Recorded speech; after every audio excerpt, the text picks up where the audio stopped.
My name is Aamir Azam. I am BPSC TRE 2 selected teacher. आज इस video में हम बहुपद चैप्टर को क्विक रिवीजन करेंगे, यानी कि इसमें जो भी फार्मूला दिए हुए हैं सभी को हम रिवीजन करेंगे। सबसे पहले समझ सकते हैं कि घात 1 के बहुपद को हम रैखिक बहुपद कहते हैं, घात 2 के बहुपद को हम द्विघात बहुपद कहते हैं और घात 3 के बहुपद को हम त्रिघात बहुपद कहते हैं। और एक द्विघात बहुपद के अधिक से अधिक 2 शून्य हो सकते हैं और एक त्रिघात बहुपद के अधिक से अधिक 3 शून्य हो सकते हैं। किसी भी द्विघात बहुपद के शून्य का योगफल को निकालने के लिए फॉर्मूला होता है अल्फा प्लस बीटा बराबर माइनस बी बटे ए, और शून्य का गुणनफल जो होते हैं प्रोडक्ट होते हैं अल्फा इंटू बीटा बराबर सी बटे ए होता है। एक द्विघात बहुपद को निकालने का सूत्र होता है यदि अगर उसका अल्फा प्लस बीटा दिया हो, यानी कि शून्य का योगफल और शून्य का गुणनफल दिया हुआ है x square minus alpha plus beta into x plus alpha beta. इसके जरिए आप द्विघात बहुपद को आसानी से ज्ञात कर सकते हैं। और किसी भी त्रिघात बहुपद का शून्य का जो गुणनफल और शून्य का योगफल होते हैं, यानी कि alpha plus beta plus gamma वो होता है माइनस बी बटे ए के, alpha into beta into gamma जो होता है डी बटे ए होता है,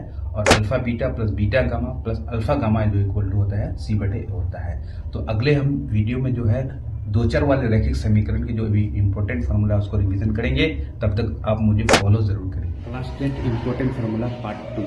पहला है रेशनल नंबर। परिमेय संख्या किसे कहते हैं? ऐसी संख्या जिसको हम पी बाई क्यू के रूप में एक्सप्रेस कर सकते हैं और क्यू का वैल्यू 0 से बड़ा होता है, उसे परिमेय संख्या कहते हैं। जैसे 1/2, 2, √4, 5, 6 यानी कि पी बाई क्यू के रूप में उसे एक्सप्रेस कर सकते हैं। जब हम किसी भी संख्या को पी बाई क्यू के रूप में एक्सप्रेस नहीं कर पाते हैं तो उसे हम क्या कहते हैं? अपरिमेय संख्या कहते हैं, इरेशनल नंबर कहते हैं। जैसे √3 हो गया, √5 हो गया, √7 हो गया, इसे क्या होता है? अपरिमेय संख्या कहते हैं। प्राइम नंबर किसे कहते हैं? इसका सिर्फ 2 ही गुणनखंड हो जो खुद से और 1 से डिवाइड हो, उसे क्या कहते हैं?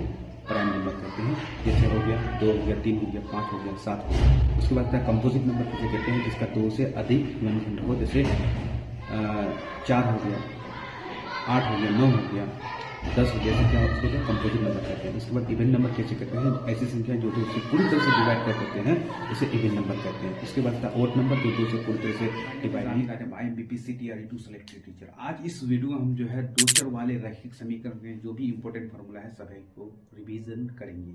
सबसे पहला होता है जब रेखाएं एक बिंदु पर प्रतिच्छेद करती है तो इस सूरत में क्या होता है? समीकरण का एक अद्वितीय हल होता है जिसका समीकरण होता है a1/a2 but not equal to b1/b2। जब रेखाएं समांतर होती है तो इस सूरत में क्या होता है? इस समीकरण युग्म का कोई हल नहीं होता है। इस सूरत में a1/a2 equals to b1/b2 but not equal to c1/c2। तीसरा कंडीशन ये है कि जब रेखाएं समपाती होती है उसके अपरिमित रूप से अनेक हल होते हैं। तो इस सूरत में जो होते हैं समीकरण का युग्म बनता है a1/a2 equals to b1/b2 equals to c1/c। Hello everyone, my name is Aamir Azam. I am BPSC TRE 2 selected teacher. आज इस वीडियो में हम जो है अर्थमेटिक प्रोग्रेशन के जो भी इंपॉर्टेंट फार्मूला है सभी को रिवाइज करेंगे। सबसे पहले समझ सकते हैं कि अर्थमेटिक प्रोग्रेशन का जनरल फॉर्म क्या होता है। जनरल फॉर्म होता है a plus D, a plus 2d, a plus 3d। फिर आगे होता है an इक्वल्स टू होता है a plus n minus 1 into d, where a जहाँ होता है प्रथम टर्म होते हैं, यानी कि a इज फर्स्ट टर्म और n is equal to number of terms होते हैं और an जो होते हैं इज लास्ट टर्म होते हैं। फिर होते हैं n पदों का योग, सम ऑफ n टर्म्स। तो इसके लिए एक फार्मूला होता है Sn is equal to n/2 into 2a plus n minus 1 into D.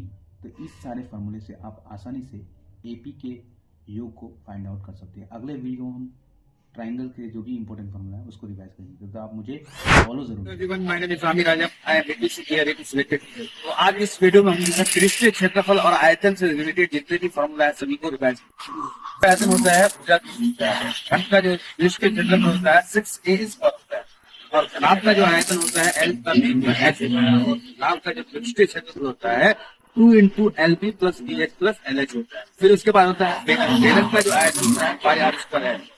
बेलन का पृष्ठीय क्षेत्रफल होता है 2πrh। बेलन का कुल पृष्ठीय क्षेत्रफल होता है 2πr×r। फिर उसके बाद आता है शंकु। शंकु का पृष्ठीय क्षेत्रफल होता है πrh। शंकु का कुल पृष्ठीय क्षेत्रफल होता है πr×h। फिर उसके बाद आता है गोला।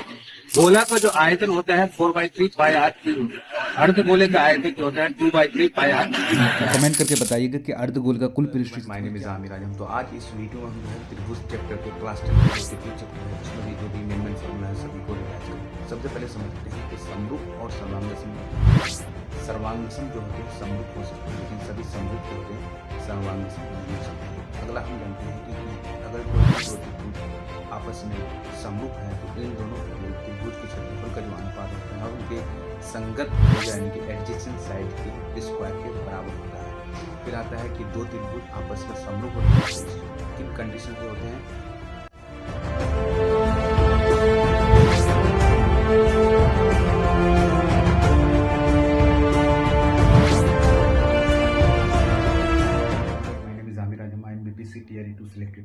आज इस वीडियो हम जो है वृत्त से रिलेटेड और स्टैटिक से रिलेटेड जो भी इंपॉर्टेंट फार्मूला है सभी को रिवाइज करेंगे। सबसे पहले होता है वृत्त की परिधि बराबर होता है 2 पाई आर।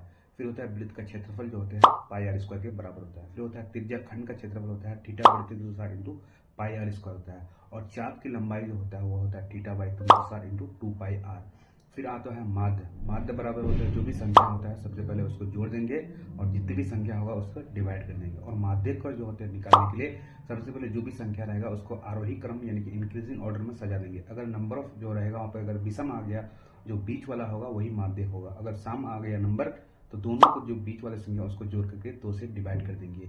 और वर्गीकृत आंकड़ा के लिए अगर आपको निकालना है कि माध्य तो उसके लिए ये फॉर्मूला लगाइएगा। और वर्गीकृत आंकड़ा के लिए अगर आपको बहुलक निकालना है तो उसके लिए आज इस वीडियो में ट्रिग्नोमेट्री के जितने भी क्वेश्चन रिवाइज करेंगे। सबसे पहले समझ लेते हैं कि साइन थीटा का वैल्यू बी बटे एक्स के बराबर है, cos थीटा बराबर है बी बटे एक्स, sin थीटा बराबर बी बटे बी होता है, cot थीटा बराबर बी बटे बी होता है, कोसेक थीटा बराबर एच बटे बी होता है और सेक थीटा बराबर एच बटे बी होता है। फिर उसके बाद समझ सकते हैं अगला पॉइंट है कि cos थीटा बराबर बाई सेक थीटा होता है, कोसेक थीटा बराबर बाई sin थीटा होता है और tan थीटा बराबर बाई cot थीटा होता है। फिर उसके बाद cos 90 माइनस थीटा बराबर sin थीटा होता है, tan 90 माइनस थीटा बराबर cot थीटा होता है, sec 90 माइनस थीटा बराबर cosec थीटा होता है। फिर उसके बाद आता है sin square theta plus cos square theta. इस तरह की वीडियो देखने के लिए प्रोग्राम फॉलो जरूर कीजिए, चैनल को लाइक कीजिए, शेयर कीजिए। नेक्स्ट वीडियो में अपना ख्याल रखिए।